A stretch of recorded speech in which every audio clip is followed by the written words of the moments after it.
bell, and on today's video I'm going to be giving you guys some tips on how to write better and faster and just improve your writing score in general. So if you are into writing, this video is definitely for you.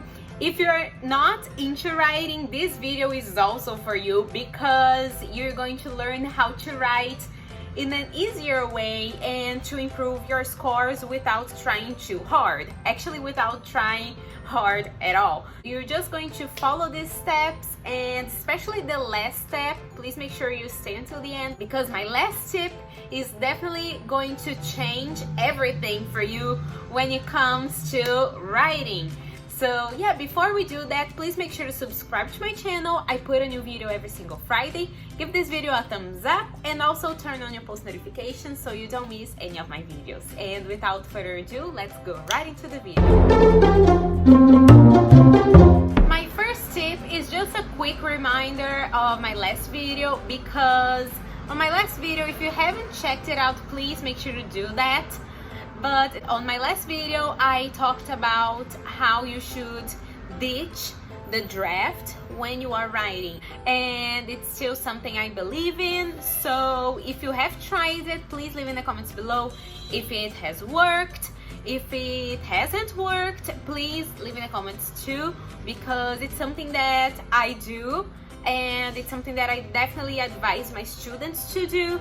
So please give it a try and tell me in the comments. My tip number 2 is when you write, keep it simple.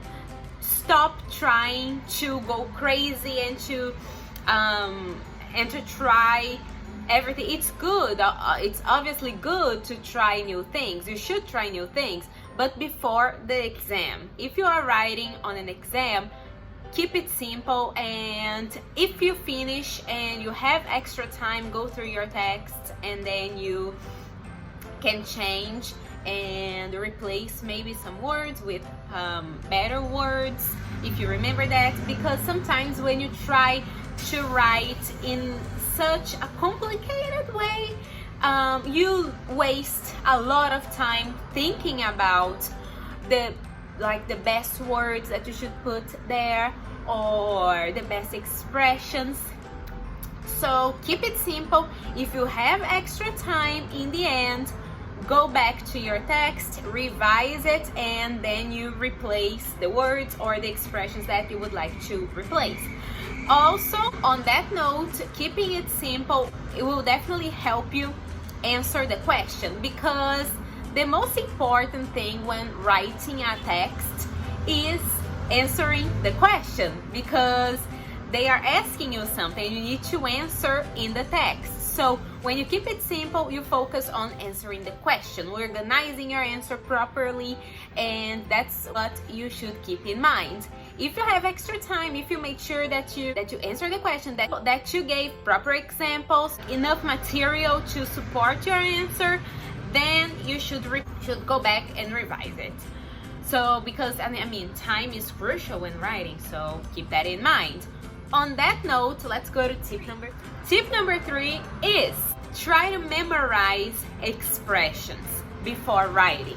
What I mean is, you know that when you write, you have to organize the paragraphs. Organizing is crucial when writing. So try to memorize expressions to open the first paragraph, the introduction, and then to give examples, and then to continue to support your answer, and also to conclude the text. If you want me to make a video on expressions when writing, to open the text, to give examples, to support your idea, to close the text, please leave in the comments below. I'd love to do that because it's something that I teach all the time and that I love doing. So please leave in the comments below because I'd love to make a video about that.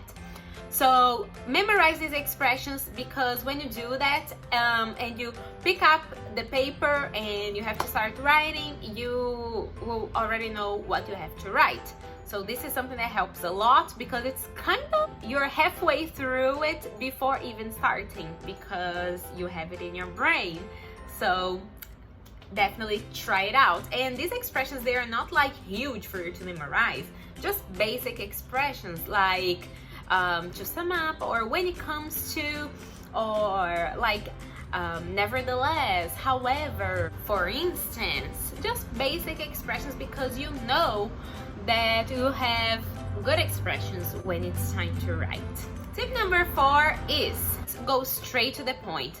Don't beat around the bush. I know that in most exams they ask you to write between like maybe 150 or 300 words. Some exams it's even more, and you have to come up with more content to write in your text.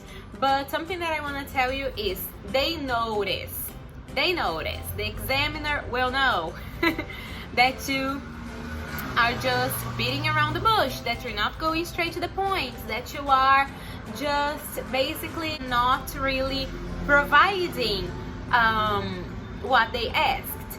Because if they are asking for, let's say, between 200 and 300 words, they are expecting you to use these words to provide a good answer, to provide examples, to provide just something that will support your answer. So this is something that you should keep in mind. You should not waste your words on things that are just there, basically, that don't make a difference when it comes to the content of your writing. So if you are writing and you notice that you are still lacking when it comes to the word count, that you are not within the word limit, you should definitely provide more examples. And for instance, if it's something personal and you don't have more like real life examples, lie. You don't have to tell the truth in a text. You don't have to do that, because you should provide examples and you should write more things that will support your answer. Examples are usually longer, so if you're still lacking when it comes to the word count, you should keep that in mind and give like longer examples or give more examples. Examples are crucial for a text, so keep that in mind. And last but definitely not least, actually I feel like this is the tip that's going to maybe change the way you write, because a professor that I had a long time ago told me this, and now it's something that I tell my students, and now it's something that I'm going to tell you. So I hope it's useful for you, because it's been useful for me and for all my students. So last but definitely not least is make sure that whoever is reading your text understands what the text is about, and if it's personal, that they understand your position and everything that you're trying to say without reading the question. So this is crucial. They should definitely understand what you're talking about when they are reading. However, you should not repeat the question. Don't do that. If you're going to, because you have to make it clear, you definitely have to make it clear, but don't repeat it. Paraphrase it. Paraphrasing is key when it comes to that. If you want me to make a video on paraphrasing, because it's crucial for a lot of exams, it's crucial, especially for TOEFL. If you are getting ready for TOEFL, oh my god, paraphrasing. It's key. It's like excellent, because you should not copy the question or repeat the question, so don't do that. Paraphrasing is key. But you should definitely keep in mind that the reader should be able to understand your text without reading the title or reading the question. So this is crucial. It's something that you should keep in mind. If you do that, you will be able to write a composition that's a lot clearer to the reader, to the person who is going to correct it. It's going to make a lot more sense, and it helps with something that's called coherence. It's more coherent if you do that. It changed my life. I'm telling you, I know it sounds crazy, but keep in mind next time you write something and tell me in the comments below, because this is like crazy to me. After I found it out, like everything changed. And after I tell this to my students, they're like, okay, it's not gonna make a difference, but it makes a huge difference once they start doing it and they notice that, and they're like, oh my god, this is like magic. So keep that in mind. Leave in the comments below if it has worked for you. So yeah, so thank you guys so much for watching this video. Please make sure to subscribe to my channel. Again, I put a new video every single Friday. Leave in the comments below if you have more writing tips, and if you want me to make a part 2 or a video on paraphrasing, or what you guys want me to do next. Please leave in the comments below. Give this video a thumbs up. Don't forget to turn on your post notifications, and I see you next Friday for a brand new video. Bye!